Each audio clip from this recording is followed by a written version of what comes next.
a person today is awarded a lawsuit, and a lot of times these personal injuries are taken on contingent fees.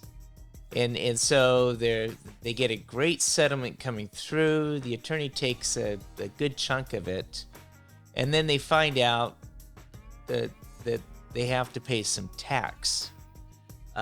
Some people don't understand this, but can you give us a high level of at what time the legal fees are deductible versus non-deductible? When is the award taxable versus non-taxable? And that's kind of a big question, but just a real high level.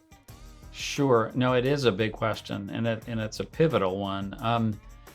And it is, I mean, consumers, and I guess we're all guilty of this. We're all consumers of lots of things, but I think consumers understandably think, gosh, they went to a lawyer, and the lawyer is guiding them through a process of getting them money out of some kind of a legal claim, and the lawyer is competent, and the lawyer must know about taxes.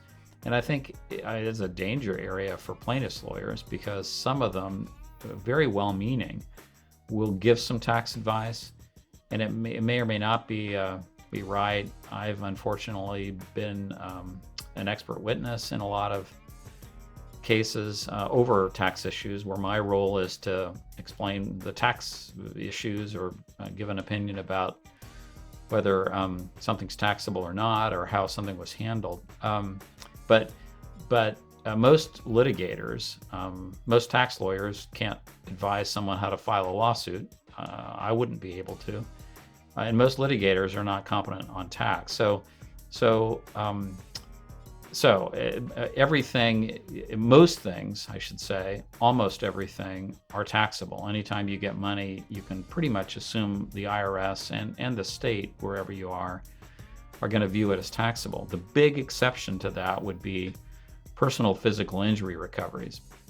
And using the term physical means that if something is just an emotional distress recovery, and emotional distress can be very severe, the IRS says that's taxable. And there was a lot of litigation for decades over these kinds of issues, and the law changed in a fundamental way in 1996 in the tax code, inserting the word physical. So it's got to be physical. There's been endless debate since 1996 about what's physical, and that's still mostly up in the air. So I'd say you're right that lawsuit settlements, somebody gets it, and they pay a lawyer. If it's 40% contingency, they recover. Let's make it a big number. They recover $1 million, and the lawyer gets $400,000, and the client gets $600,000. So what just happened? Just about every client will say, "Well, I got $600,000. I didn't get $1 million," because the client almost invariably doesn't get the full $1 million. The lawyer wants to get paid, receives the $1 million, and then sends the client $600,000. But in that example, the U.S. Supreme Court has said the client just got $1 million. And so, to your point, Alan, which is a good one, so does the client, what about that $400,000? If the client is treated for tax purposes as receiving it, can the client deduct it? And the answer to that was, for decades, for generations really, the answer to that was always, yeah, of course. There are different kinds of deductions, but yeah, there's a deduction. And the law changed in a fundamental way, controversially, in 2018. This is the so-called Trump tax bill, or the kind of lousy name. They always give tax laws lousy names. It was called the Tax Cuts and Jobs Act, passed around Christmas 2017. So that cut back on a lot of deductions, and that's still true. So there are lots of kinds of lawsuits where you really have to, and this is another thing that I do a lot of, figure out a way to deduct it. There usually is a way if you're creative, but the ones that are really clear, just to go back to your question, where someone doesn't need to worry, if it's all tax-free money, it's all because they got run over in a crosswalk or something. It's physical injury money, and it's all compensatory, no punitive damages, which are always taxed. then they don't have to worry about the legal fees. None of it's income anyway. It doesn't matter if you say, did the client get 600 or $1 million in my example. But most other contexts, you need to think about the deduction. The big one that you always get, just to make sure people aren't worried about this, is if it's an employment case. And there's some whistleblower cases that are thrown in there as well. So it's an above the line deduction. So that means in my example, the former employee, let's say it's a wrongful termination case, gets the $1 million settlement. The lawyer takes 400. The client is almost invariably going to get a 1099, let's say, W-2 or 1099, reporting $1 million, but they definitely get to deduct the 400. They just have to know how to do it. And so for me, and a lot of these things, where the rubber meets the road is making sure the client understands what their position is and how to do it, and making sure that their tax preparer, their accountant, or them if they're using TurboTax or something like that, make sure that they actually do it right, because it's a little tricky. I wish it were not, but it is, and a lot of people mess it up.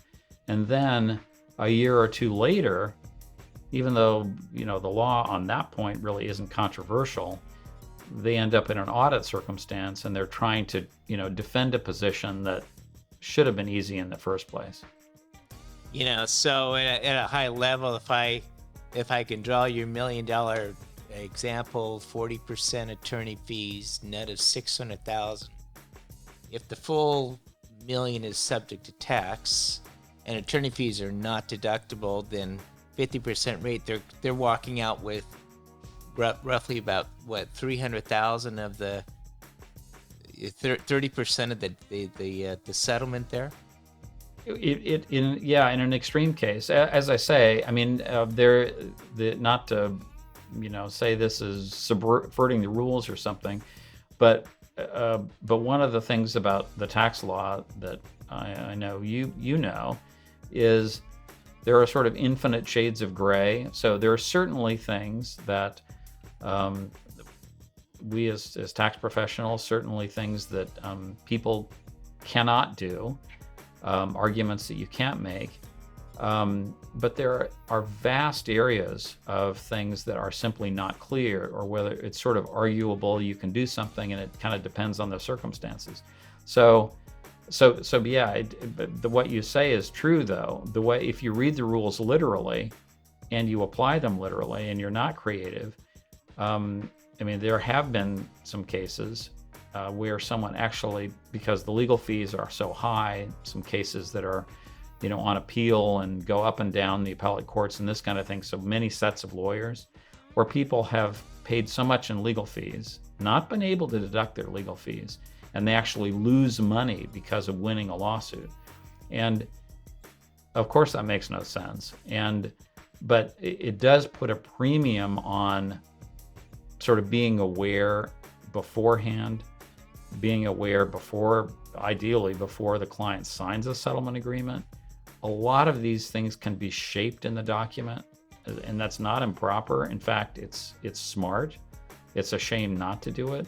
And knowing in advance, which again you can do in the settlement agreement generally, exactly what kind of tax forms you get. So almost everyone, the lawsuits settled in 2020, let's say, and then in 2021, end of January, that's when all these little forms arrive, the 1099 forms.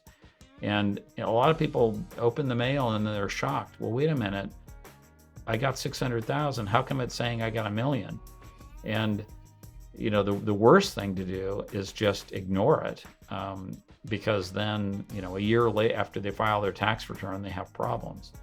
So, but yeah, you're right. It make the dollars can be dramatic, and someone can.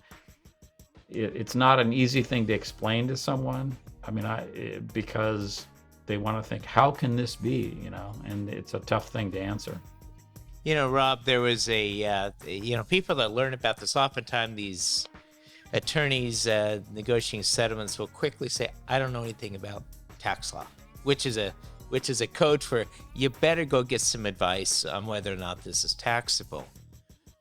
making sure you have competent advice. And I'll tell you, people that come to me on this, I send them to you because I don't want to deal with it. You know, you'll hear about the things of, well, when I complain to the attorney says, well, why don't I split this into two pieces and I'll just give you a net number. And, you know, and I don't know what that's about, but let's say that they were heading down a path of, you know, only reporting to the IRS the 1099. But I mean, let's, you know, the thing is, I guess there are things that people can do about, but oftentimes in insurance settlements, those guys that lose, they're not happy. They want the Right. IRS to know, right? Yeah, and I mean, you raise a good point. I mean, I don't think it happens a lot, but I have seen it, and I've occasionally been on I mean, most of the time, I guess because the party who's receiving money is typically more worried about taxes than the party paying it. I mean, in a business context, defendants are always, almost always, you know, writing off, deducting the cost. It's a business expense. You know, they didn't want to get sued, but it happened and they had to pay somebody. And they're writing off lawyers' fees. There are some exceptions to that in the sexual harassment area, another thing that happened in 2018. But you're absolutely right that sometimes a defendant behind closed doors with lawyers will be saying, we had to pay this person millions of dollars. You know, they were bad and we didn't, you know, we shouldn't have had to pay. They're angry. How can we make sure that this person pays as much tax as possible? I mean, that happens. And so, you know, the other side of that equation is the plaintiff and the plaintiff's lawyer should be worried about that and thinking, okay, before I sign this, sort of how can I get screwed in this deal? Are there so but you're right. I mean, being a plaintiff's lawyer, I guess being any kind of lawyer is difficult. It's hard to know how much tax advice to give. Do you give any? Do you just say, look, I'm not competent. You got to get some tax advice, or at least I'm telling you, you should. You know, you don't have to.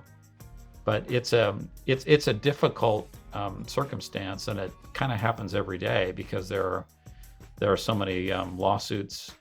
Oh, and one other thing I should say clearly, I find this surprises a lot of people, that it doesn't matter if your case has been litigated up and down the courts for a long time, or it's just a sort of a private mediation that nobody knows about. It's all quiet. Sort of you send a letter saying, I'm about to sue you, and then you meet quietly. How much evidence there is about the claims varies in those, and you're typically much more hamstrung by the documents in a case that's been litigated heavily, you know, for obvious reasons. But it's the same set of rules. What's the case all about? What did you get? What do the documents say? You know, and what kind of tax positioning can you do later? So, do you find oftentimes that clients coming to you independent of their attorney, personal injury attorney, to say, hey, Rob, can you help look at these documents before I sign them? Is that a common occurrence? Yeah, that'd be very common. And I would say, I mean, once in a while, I look at the documents and say, you know, it looks good. You know, go ahead and sign. But that's pretty rare. I'd say 99 times out of 100 or more, there's something. It's not that it's wrong, that something can be improved. And a very common one would be, you know, it may categorize everything correctly, but it doesn't say anything about a Form W-2 or a 1099. And so you don't want to open the mail at the end of January and be surprised with that big 1099. And even though I said, you know, look, in almost every circumstance, the 1099 is going to be for the full amount, there's a lot of, or can be a lot of jockeying. I certainly do a lot over, wait a minute, should this money be taxable? I mean, post-traumatic stress disorder is a great example.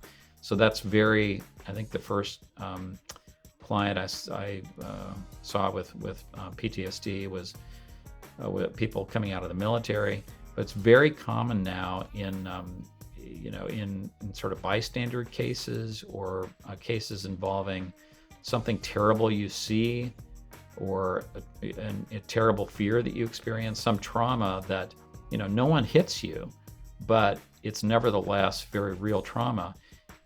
Even in the workplace, it's very common now that people end up with, some kind of verbal abuse and pressure, and somebody else might react differently, but they react very badly in a life-changing way. And there is no tax case that says post-traumatic stress disorder is one of these physical things that would make it tax-free. But there's also no case that says the reverse. So I think there's, and I've written a lot of tax opinions on this, I think there's a very good argument, and I believe strongly it's physical. I have no medical training, but I've read a lot about it, and I've seen a lot of clients with PTSD. And so that's one of these examples where if you get the right things in the settlement agreement and the right tax treatment, and often I can convince a defendant that is correct. Sometimes I have to write them an opinion or something. Then you've positioned the client so that it doesn't mean they'll never have to pay any tax, but it typically means that I could write a tax opinion supporting a tax-free treatment. And then, even if the IRS examines it, that I could defend it successfully. And, the goal is, if you turn back the clock and hadn't done any of that, it's sometimes possible to still come out that way later, but it's a lot easier if you've put sort of the building blocks in place up front.